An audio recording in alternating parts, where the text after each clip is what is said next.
तो महिलाएं आती हैं स्पेशल रोने के लिए। सुना है कभी? ऐसा होता है। तो शास्त्र जब भी जो बात कहते हैं तो बड़े सोचकर और विचार कर जो बातें लिखी हुई हैं, वेद पुराणों में लिखी गई है, तो वो गलत नहीं है। और आज हमारे साथ जो घटित हो रहा है वो पहले लिखा जा चुका है, पहले लिखा जा चुका है, जो आज हमारे सामने हो रहा है। तो हम कहां से कह सकते हैं कि शास्त्र गलत है? उनकी बात को मत मानो।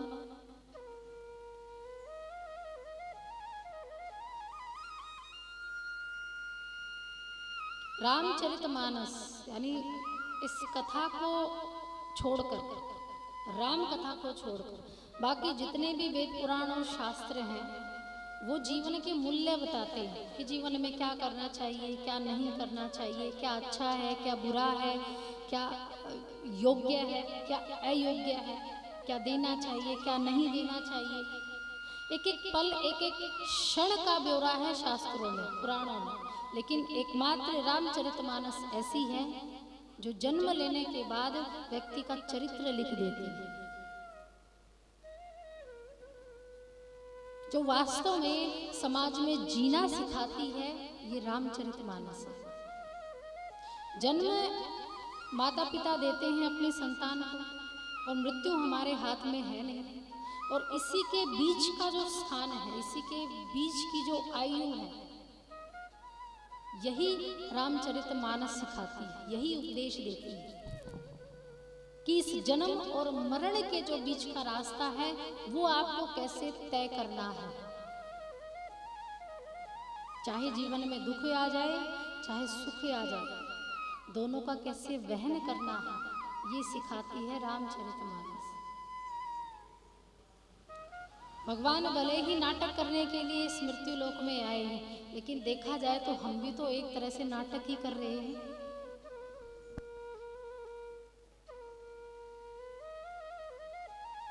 कठपुतली का खेल देखा? किसी ने तो देखा होगा। कठपुतलियां नाचती रहती हैं।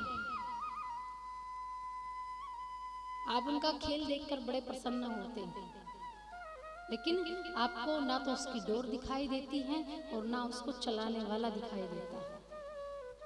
दिखाई देता है? नहीं दिखाई। वैसे ही हम सब इस मृत्यु लोक में नाटकीय मंच पर विराजमान हैं, और सब यहाँ अभिनय करते हुए सबको अपना अलग अलग स्थान दिया गया है कि तुम्हें ये अभिनय करना है, तुम्हें ये करना है, तुम्हें वो करना है। लेकिन वास्तव में जिस डोर से हम बंधे हुए हैं, जो हमें नचा रहा है, ना वो नचाने वाला दिखता है, ना वो डोर दिखती है। भले ही मनुष्य ये समझता रहे कि सब कुछ हम कर रहे हैं या मेरे कारण है, सुख है तो मेरे कारण है और दुख है तो परमात्मा पर, उल्हाने देने में भी तो बड़े चालाक हैं। अच्छा होता है तो मैंने किया और बुरा किया तो भगवान ने किया। फिर जाते हैं दौड़े दौड़े भगवान के सामने कि तुमने मेरे साथ ऐसा क्यों किया, मैंने क्या किया था, मैंने तुम्हारी इतनी पूजा की, मैंने तुम्हारी इतनी आराधना की, इतनी माला जप की, और उसके बदले में तुमने मुझे क्या दिया। और सच मानिए, जो सबसे ज्यादा भक्ति की राह में होता है ना, कष्ट और दुख भी उसे ही मिलते हैं। जो भक्ति की राह में होगा वो बगैर कष्ट और दुखों के, बगैर तप के वो कभी भक्ति प्राप्त नहीं कर सकता। धान को आपने देखा होगा, धान जब खेतों से आता है घर पर तो उसके ऊपर छिलका होता है। धान पर छिलका होता है, चावल के ऊपर। चावल जब खेतों से घर पर आता है और जब बनाने की प्रक्रिया आती है तो सबसे लंबी प्रक्रिया है चावल की। पहले धान आएगा, छिलके समेत आएगा, फिर उसको खूब कूटा जाएगा, फिर उसको छिलके से अलग किया जाएगा। फिर पकाने की बारी आती है तो खोलते खोलते गर्म पानी में डाला जाएगा और बार बार उसको चेक किया जाता है क्यों? कि उसमें कहीं गांठ ना हो। क्या ना हो? गांठ ना हो। अगर गांठ है तो इसका मतलब क्या है? ये अभी कच्चा है। और अगर गांठ खत्म हो गई तो इसका मतलब ये है अब ये परिपक्व हो गया है। वैसे ही भक्ति की राह है कि जब मनुष्य भक्ति की राह पर चलता है तो प्रभु उसे पहले खूब ठोक ठोक कर खूब कूटते हैं पहले, फिर उनके मन के विकारों से उनको अलग कर देते हैं, फिर उसको तपाते हैं दुख की अग्नि में, कष्टों की अग्नि में। और जब मनुष्य उस दुखों से परे होकर उस भक्ति को छोड़कर चला जाता है तो इसका मतलब ये है उसकी जो भक्ति है अभी अधकची है। और अगर वो उस भक्ति पर विश्वास के साथ टिका हुआ है तो उसकी भक्ति कुछ समय बाद पकने लगती है। फिर भगवान समझ जाते हैं ये मेरा अधिकारी बनने का सच्चा पात्र, ये मेरा भक्त बनने का। आप जब बाजार जाते हो तो वस्तु को कैसे खरीदते हो? बड़ा देखकर खरीदते हो कि उसमें कोई खोट ना हो, उसमें कोई कमी ना हो, साफ सुथरा हो, गंदा ना हो, किसी प्रकार के उसमें विकार ना हो, यही देखते हैं। वैसे ही भगवान जब अपने भक्तों का चयन करते हैं तो वो भी उन वस्तुओं में, उस भक्त की भक्ति में यही खोजते हैं। जब आप एक छोटी सी वस्तु लेने के लिए इतना सोचते हैं तो क्या भगवान अपने भक्तों को तराशने के लिए क्या परीक्षा नहीं लेंगे? ये परीक्षा है, ये दुख, ये कष्ट मनुष्य की भक्ति की परीक्षा है। तो इनसे घबराइए मत, क्योंकि अगर उसने राह वो दी है, अपनी राह दी है, अगर थोड़े बहुत कष्ट भी आ जाए, दुख भी आ जाए तो वो भी प्रभु पर समर्पित कर दीजिएगा।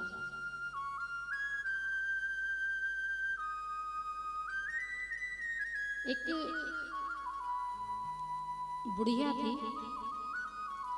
उसकी आदत ये थी कि वो प्रतिदिन एक शब्द कहा करती थी, कृष्ण अर्पण।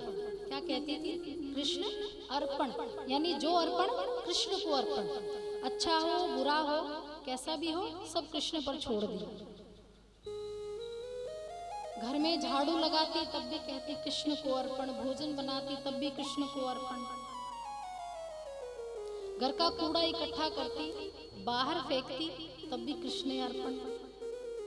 एक बार नारद जी उसी बुढ़िया के घर के रास्ते से गुजर रहे तो उसी समय उस बुढ़िया ने झाड़ू लगाई थी और झाड़ू लगाकर जो कूड़ा था उसको हाथ में लिया और उसको फेंक कर बोली कृष्ण अर्पण, और जो कूड़ा था वो नारद जी के ऊपर गिर गया। अब नारद जी को आया क्रोध तो नारद जी ने बुढ़िया को एक थप्पड़ जड़ दिया। तब भी बुढ़िया ने यही कहा कृष्ण अर्पण। कि ये थप्पड़ किसको अर्पण? कृष्ण को अर्पण। कुछ नहीं कहा। नारद कितनी पागल औरत है, कूड़ा मेरे ऊपर फेंक दिया, थप्पड़ लगाया तब भी उसको कृष्ण अर्पण कहती है। अब नारद जी गए भगवान श्री हरि विष्णु के दर्शन करने बैकुंठ धाम। अब जाकर देखा तो भगवान गाल पर हाथ लगाकर बैठे थे। भगवान विष्णु गाल पर हाथ लगाकर बैठे थे। नारद जी ने पूछा कि प्रभु क्या हुआ? बोले मुझसे पूछते हो, ये सब तुम्हारे कारण हुआ। बोले प्रभु मैं तो अभी अभी आया हूं, मैंने तो कुछ नहीं किया। बोले तुमने ही किया है। और जैसे ही भगवान ने हाथ हटाया तो देखा नारद जी के हाथों के थप्पड़ के निशान भगवान श्री हरि विष्णु के गाल पर छपे थे। भगवान विष्णु के गाल पर नारद जी के हाथ के निशान छपे थे। अब नारद जी ने पूछा प्रभु आपको किसने मारा? बोले मारकर आए हो और मुझसे पूछ रहे हो तुमने मारा। बोले प्रभु मेरी कहाँ इतनी हिम्मत जो मैं आपको मारूं? बोले तुमने मुझे नहीं मेरे भक्त को मारा। तो उसने क्या कहा था? कृष्ण अर्पण कहा था। उसने अच्छा था बुरा था, जो तुमने उसे थप्पड़ मारा वो भी उसने मुझ पर अर्पित कर दिया। तो ये थप्पड़ उसे नहीं लगा, ये मुझे लगा। नारद जी समझ गए उसी समय भगवान से क्षमा मांगी कि प्रभु मुझे क्षमा कर दो, आज के बाद मुझे गलती कभी नहीं होगी। मैं मूर्ख हूँ, कभी कभी ज्ञान के अभिमान में इतना आगे बढ़ जाता हूँ कि विचारने की, स्मरण करने की जो शक्ति है वो समाप्त होने लगती है। प्रभु मैं समझ गया कि भाव अगर ढूंढना हो तो भक्तों के अंदर ढूंढो, वस्तुओं में मत ढूंढो। अगर भक्त अपना समर्पण भाव संपूर्ण दृष्टि से अगर वो खुद को भी समर्पित कर दे तो ये समझे कि उसने वस्तु का भी समर्पण भाव दे दिया। जिसने अपने आप को दे दिया हो, और मनुष्य से बड़ा दान कोई नहीं होता। आप दान देने के लिए कितने ही वस्तु दान में देते हैं, धन दे सकते हैं, अन्न दे सकते हैं, वस्त्र दे सकते हैं, लेकिन मनुष्य अपने अंगों का दान नहीं दे सकता। और जब मनुष्य संपूर्ण अपने आप को समर्पित कर देता है फिर और वस्तुओं का समर्पण भाव भगवान के लिए निम्न रहता है। तो ये समर्पण भाव आप सभी अपने जीवन में हमेशा रखिए, दया का भाव रखिए। अगर जीवन में आपको हासिल करना है, कभी आपको ये सोचना है कि अब हरि की राह चल पड़े हैं, पीछे मुड़कर नहीं देखेंगे। अब ये जमाना कुछ भी कहता रहे, कुछ प्रभाव नहीं पड़ेगा, क्योंकि जमाने की आदत है। वो अच्छा करोगे तब भी कहेंगे और बुरा करोगे वो तब भी कहेंगे। अगर जमाने की तरफ देखकर चलोगे तो जिंदगी में कभी सफलता हासिल नहीं कर पाओगे। और इसी भाव से ही राम कथाएं, जो रामचरितमानस का पाठ है, वो हर घर में किया जाता है ताकि बच्चों में संस्कृति और संस्कार दोनों का समावेश हो। और संस्कृति सिखाने के लिए, संस्कार बच्चों में डालने के लिए इससे अच्छा ग्रंथ कोई नहीं है। बच्चों को भले ही समझ में ना आए, आप यहाँ शायद हो सकता है मैं बच्चों को समझा ना पाऊं, लेकिन माँ से ज्यादा बच्चों को कोई नहीं सिखा सकता। तो ये माँ का कर्तव्य बनता है कि घर जाकर वो अपने बच्चों को जो हुआ है, जो सुना है, उसका यथार्थ भाव उनके सामने रखे, यथार्थता रखे, सार्थकता रखे कि आज क्या कहा गया था। ये एकदम नहीं होगा, ये धीरे धीरे होगा। तो जीवन में उतारने का नाम है रामचरितमानस। राम का चरित्र उतारने का ग्रंथ है, सुनने का नहीं है केवल कि सुना और घर चले गए, अगले दिन क्या होगा देखेंगे, ये नहीं। अगर आप जीवन में उतारना चाहते हैं, उतार सकते हैं, तो आप सुनिए। और मैं हर श्रोता से यही आशा रखूंगी कि आप श्रवण करें तो एक कान से सुनकर दूसरे से ना निकालें। कोई भी वस्तु जब आप खाते हैं, पीते हैं, तो आपके प्रत्येक अंग तक उस वस्तु का, उस चीज का जो भी शुभ फल होता है वो जाता है। इस कथा में कुछ भी त्यागने योग्य नहीं है, सब कुछ प्राप्त करने योग्य है। प्रत्येक अंग में शक्ति जब आती है जब भोजन यहाँ तक पहुँच पाता है, क्योंकि हृदय का काम है शरीर के प्रत्येक अंग तक उस वस्तु के गुण को पहुँचाना। और जब ये कथा भी हृदय में होगी, और जब ये हृदय उस कथा को प्रत्येक रोम रोम तक पहुँचाएगा, तो सच मानिए आपको भोजन जब तक नहीं भाएगा जब तक आप कथा नहीं सुनेंगे। आज चतुर्थ दिवस की कथा है, तो अब 4 दिन ये समझिए कि बीत ही चुके हैं। आप लोगों के बीच केवल 4 दिन की और ये प्रवचन है, 4 दिन की और ये श्री रामचरितमानस है। हम वक्ता हर समय यही सोचकर कथा को सुनाते हैं कि अगर 100 से 200 व्यक्ति भी यहाँ बैठे हैं, अगर एक भी इस चरित्र को धारण कर ले, उसका जीवन सुधर जाए, तो एक वक्ता का कथा करना सफल हो जाता है। उसके जीवन में अगर परिवर्तन आ जाए, परिवर्तन ही, और ये केवल श्री राम कथा का ही प्रभाव है। तो सुनिए, कथा को अच्छी प्रकार से श्रवण कीजिए और मन में धारण कीजिए। और जिस प्रकार इस शरीर में खून की धारा बहती है, वैसे ही कथा की धारा भी बहे। बोलिए सियावर रामचंद्र भगवान की जय हो। तो कल राजा दशरथ जी के घर आनंद घन भगवान प्रकट भये हैं। भगवान ने दशरथ जी के घर जन्म नहीं लिया, प्रकट भये हैं। कल भी श्री रामचरितमानस की चौपाइयों में कहा गया, भय प्रकट कृपाला दीन दयाल, कि प्रभु क्या हुए हैं, प्रकट हुए हैं। अब प्रकट कैसे हुए हैं, जन्म क्यों नहीं लिया? प्रकटे हैं, प्रकटे का अर्थ होता है कि जो कभी नहीं थे और अचानक से आ जाए, जो कभी मिले नहीं थे, जो कभी दिखाई ही नहीं दिए और वो अचानक से आ जाए, उसको कहते हैं प्रकट होना। जैसे कि कोई मेहमान आपके घर आता है, आपको आने की सूचना नहीं दी कि हम आ रहे हैं, और अचानक से घर की डोरबेल बजती है और सामने खड़े हो जाते हैं, तो आप क्या कहते हैं? अरे भाई, कहाँ से प्रकट हो गए? यही कहते हैं कि जिसके आने की उम्मीद नहीं थी और वो अचानक से घर के द्वार पर आकर खड़े हो जाए, किसी की गोदी में आ जाए, उसको कहते हैं प्रकट होना। तो यहाँ भगवान श्री राम राजा दशरथ के अवध में, राजा दशरथ के घर आंगन में प्रकट हुए। और भगवान श्रीमन नारायण का अवतार श्री राम अवतार, ये अजन्मा है, निर्गुण है, और प्रभु के जन्म पर कभी किसी को संदेह नहीं करना चाहिए कि भगवान ने जन्म कैसे लिया था। और 4 कारण मैं आपको पहले ही बता चुकी हूँ कि भगवान नारायण से नर कैसे बनकर आए थे।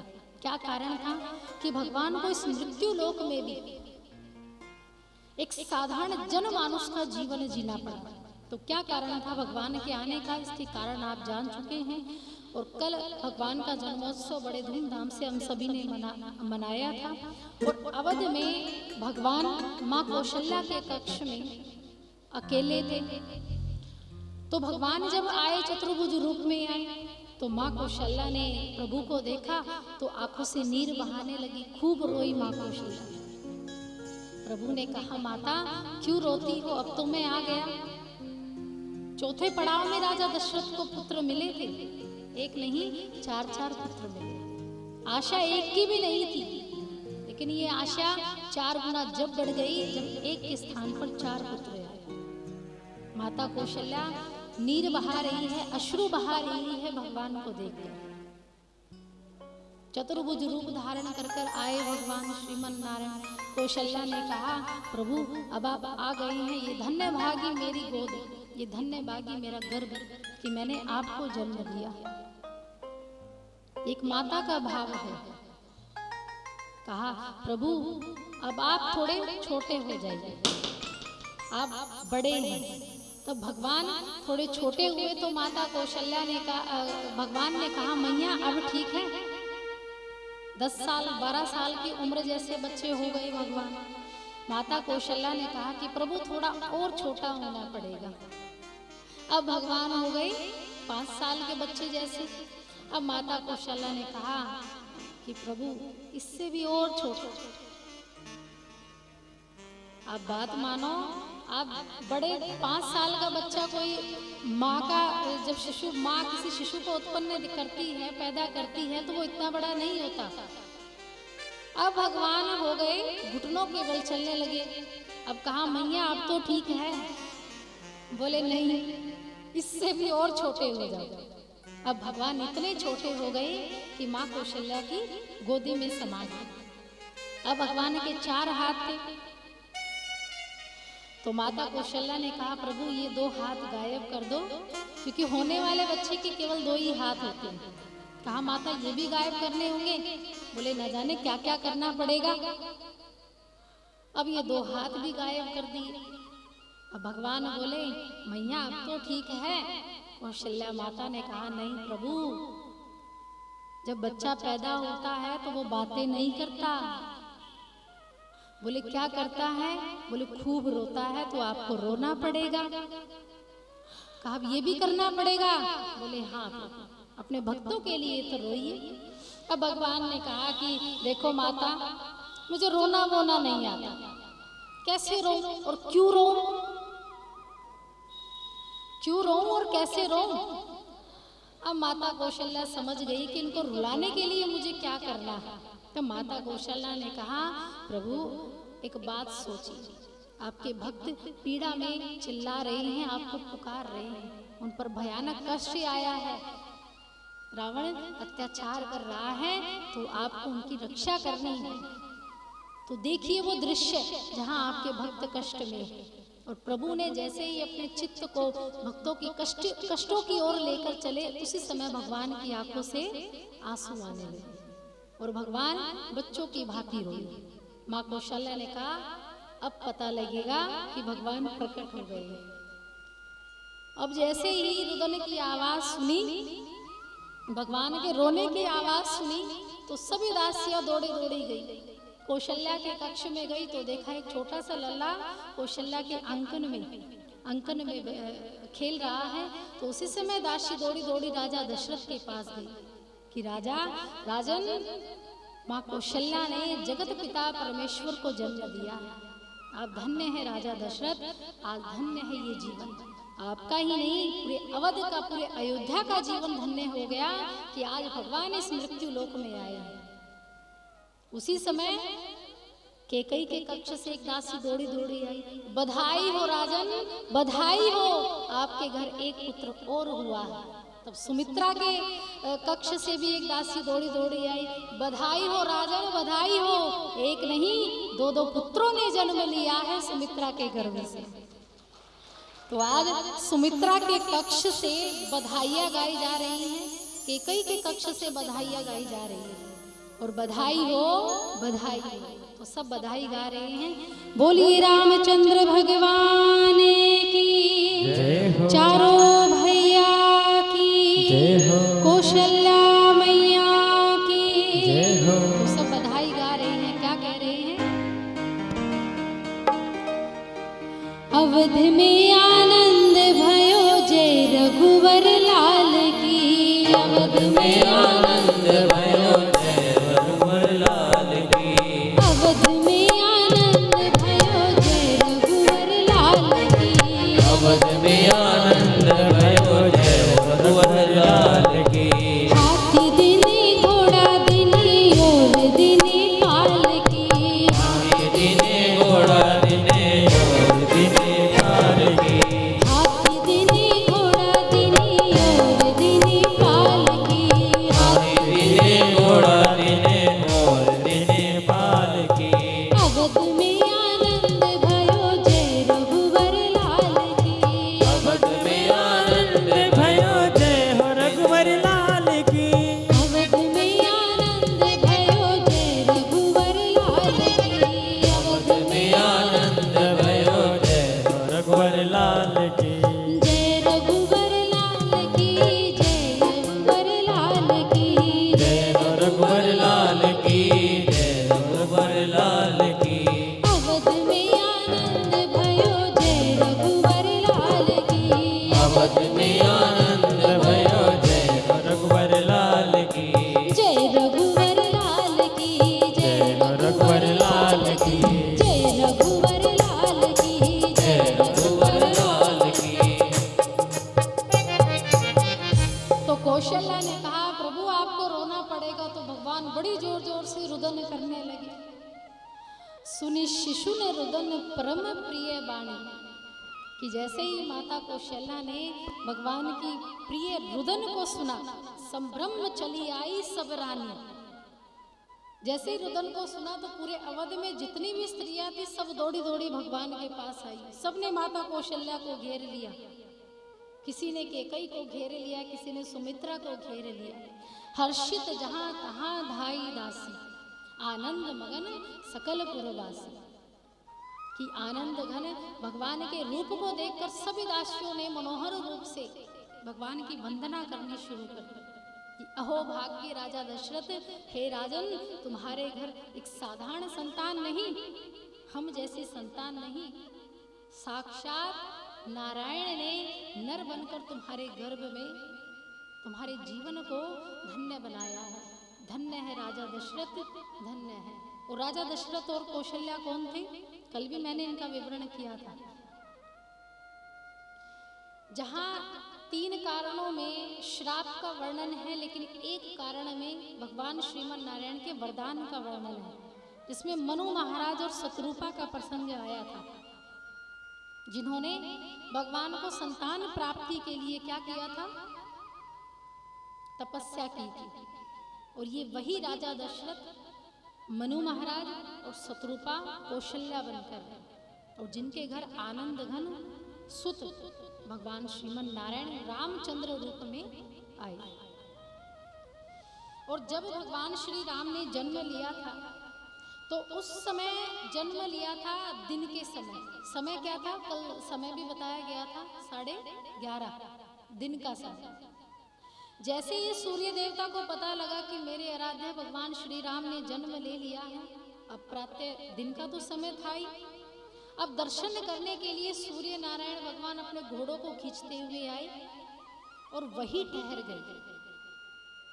लेकिन प्रकृति का नियम है कि जब दिन होता है तो रात भी आनी तय है। दिन के बाद, दिन ढलने के बाद क्या आती है? रात आती है। लेकिन सूर्य नारायण भगवान के दर्शन करने के लिए वही ठहर गए। 1 महीने तक सूर्य अस्त नहीं हुआ था। कितने दिन तक? 1 महीने तक। अब रात्रि आई भगवान के पास, रात्रि आई संध्या का वेश धारण करके। संध्या का वेश धारण किया तो रात्रि ने भगवान से प्रार्थना की कि प्रभु, ये सूर्य नारायण भगवान डटे खड़े हैं, मैं कब आऊंगी और कब आपके दर्शन करूंगी, मुझे भी अवसर दीजिए। तो भगवान श्री राम ने कहा कि रात्रि, तुम चिंता मत करो, अब मैं दिन में आया हूँ, लेकिन द्वापर में जब कृष्ण अवतार होगा तो मैं रात को आऊंगा, तो जी भरकर दर्शन करना। तो क्या करना? जी भरकर दर्शन करना, क्योंकि मैं केवल तुम्हारे लिए रात के 12 बजे आऊंगा। अब देखिए, कोई समय था जन्म लेने का? रात को 12 बजे। ये वो समय है जब व्यक्ति गहरी नींद में होता है। मैक्सिमम जब किसी को सोने का समय लगता है 11 बजे तक, तो वैसे ही जागते रहते हैं। भले ही आप बिस्तर पर लेटे